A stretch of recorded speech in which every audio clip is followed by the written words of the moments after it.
In today's video, we're going to learn all about Eastern Equine Encephalitis. If you're new here, my name is Brandi, and this channel is all about horses and my journey with horsemanship. If you want to learn more about horses, be sure to hit that subscribe button now so you don't miss anything. Today I'm here with Dr. Rebecca Vollrath from the Copper Country Vet Clinic, and today we're going to talk about Eastern Equine Encephalitis. So, Dr. Vollrath, can you tell me what exactly is Eastern Equine Encephalitis? So Eastern Equine Encephalitis, or EEE for short, is a viral disease of horses transmitted by mosquitoes. It's also very similar to Western Equine Encephalitis. Both of those cause neurologic symptoms in horses and have a very high mortality rate of about 90% even if treated.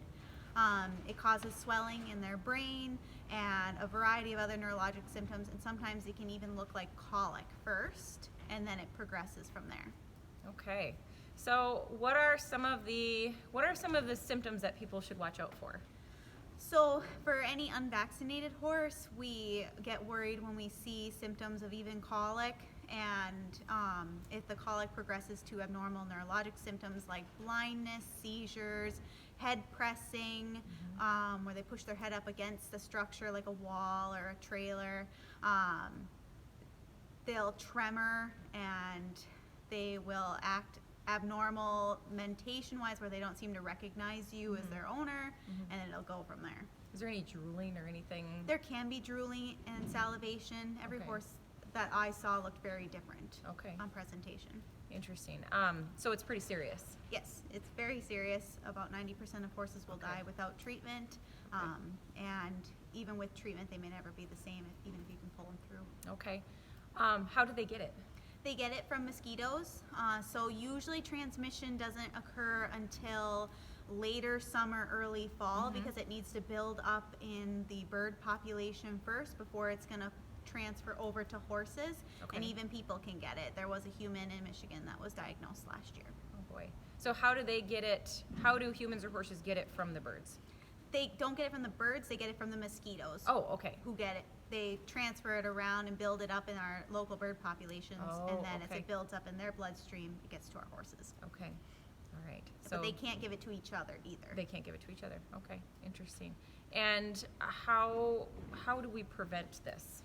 So preventing EEE or Western Equine Encephalitis is both prevented by vaccinations that are included in our 4-way vaccination. So it's pretty effective. Yep. Okay. The vaccine does not last for many years at a time. The manufacturers guarantee it for like 6 to 9 months. 6 to 9 months. Okay. So in our area, our bird migration is what, like October-ish? So if we wanted to protect our horse from EEE, when would be good times to vaccinate we're in the Midwest, so when's a good time in our area to vaccinate? So I like to vaccinate horses no sooner than April, because then we're starting to worry that the protection might be wearing off by the time our high peak season for transmission may be. If horses, like my own horse, I vaccinated in February this year because of his show travel, I will booster him in the fall to be safe. That way I have Florida, they do it every 6 months on the dot. That's where it's really contagious there. And up here, if I start April, May, we're usually good through our season, although the year that we had it here was a very abnormally wet year, and the mosquito population was super high, so I was boostering in the fall. What is an average cost for the vaccine? The 4-way vaccine tends to run around $40 to $45. Okay, so that's very doable. Okay, so you have some experience with dealing with horses that had EEE. Yes.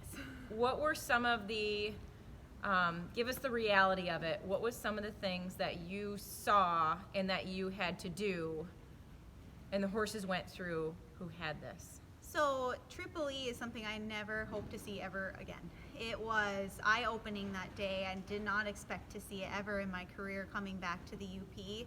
It's just not something we had a lot of, and it exploded in one night on a Saturday where I had 2 horses come in, and the first horse started off relatively normal other than drooling. That's why he came to me to look for why he could be drooling. We thought maybe a dental problem, and then he was kind of wobbly on his feet. We call that ataxia. And so we brought him out of the trailer so I could do a full neurologic exam on him. And within 10 to 20 minutes, he went blind and was seizing on my front lawn. And we had to make the decision to euthanize him because no medications were helping. And then we had to collect samples for testing. The second horse presented like a colic and was painful and throwing itself on the ground. And when I went into the trailer, he was head pressing and very uncoordinated, leaning up against the wall because he couldn't stand on his own, and it progressed from there. And that horse was so dangerous because it didn't know what was going on anymore. It wasn't really a horse anymore. It was, I felt like a zombie. And it took a long time to get that horse safely euthanized because it was just trying to hurt itself and us without meaning to. Okay. Now, was there any testing that you had to do afterwards? Yes. The best sample for testing for EEE is brain samples. So I had to collect brain tissue from both horses and submit that to a lab to figure out which virus it had. We can also collect cerebrospinal fluid, which coats around the brain and the spinal cord, which I had to do for my third horse since I didn't have the equipment to collect a brain sample from it. Okay. And that sample's not as good as the brain sample though, so the labs will prefer that I collect that instead. Okay. How do you collect a brain sample on a horse?